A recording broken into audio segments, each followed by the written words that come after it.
Chair now recognizes the gentleman from Texas, Mr. Williams. Thank you, Mr. Chairman, and thank you, Director Cordray. I'm a small business owner, have been for 44 years, and I'm a car dealer. Yep. And I stand up, my colleague, Congressman Green, I stand up for customers every single day. You're not the only one that stands up for customers. Yep. Fair enough. Now, I want to go back to Section 1029. We've talked a little bit about it today, but let me read what it says. The Bureau may not exercise any rulemaking, supervisory, enforcement, or any authority, including any authority to order assessment over a motor vehicle dealer. That's me. Mm-hmm. And this is predominantly engages in the sale and service of motor vehicles, the leasing and serving of motor vehicle, or both. Now, I'm kind of new to this committee, but I'm not new to the automobile industry. My family's been selling cars for over 70 years, and we've done a great job, and we've taken care of a lot of people. Yep. But I think you and just about everyone here knows that. Now, I know we've talked about this issue a lot, so there's certainly a lot to talk about when it comes to this topic.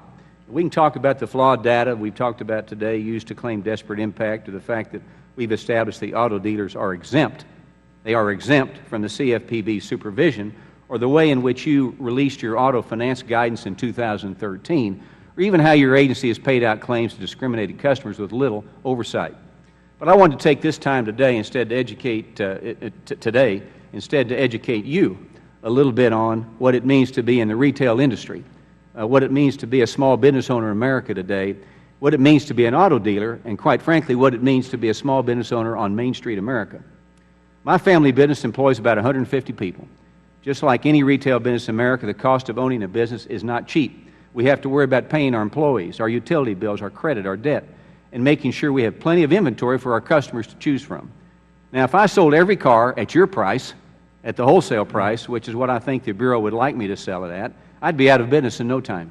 I wouldn't like that, by the way. Well, you're not given that opinion. But you know what? I have to make a living. Frankly, I have to be profitable. I have to provide for my family. I have to take care of my employees. No business in America should be told by the federal government to sell their product at a given price. Mm-hmm. I think you know this. I really do. I think you really believe this. Mm-hmm. But the financing part of buying a car is just one piece of the equation. Right. Other factors include what the borrower pays for the vehicle or what the trade-in value they receive. Every deal is different. No two are the same.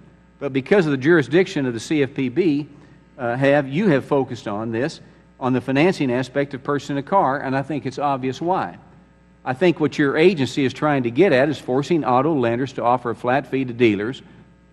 Is that what you're trying to do? I mean, we've said that's one alternative, but it's not the only one. Essentially, when you do that, you eliminate the dealer reserve. No, I understand. We're not saying that's the only way. That's not our If you do that, you eliminate the dealer reserve and ultimately telling me what I can sell my product for. Mm-hmm. So what we've seen with the Ally Financial, Honda Financial, and just yesterday, Fifth Third Bank, is to force them to change their pricing and compensation models, and in turn avoid stricter fines. But ultimately, you will put these dealers at a competitive disadvantage by capping rates and putting them out of business.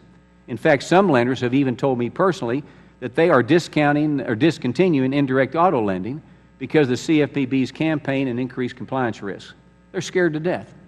In other scenarios, some lenders, as is the case of Honda Financial, have responded by overhauling their loan price in ways that will likely mean higher costs for some borrowers.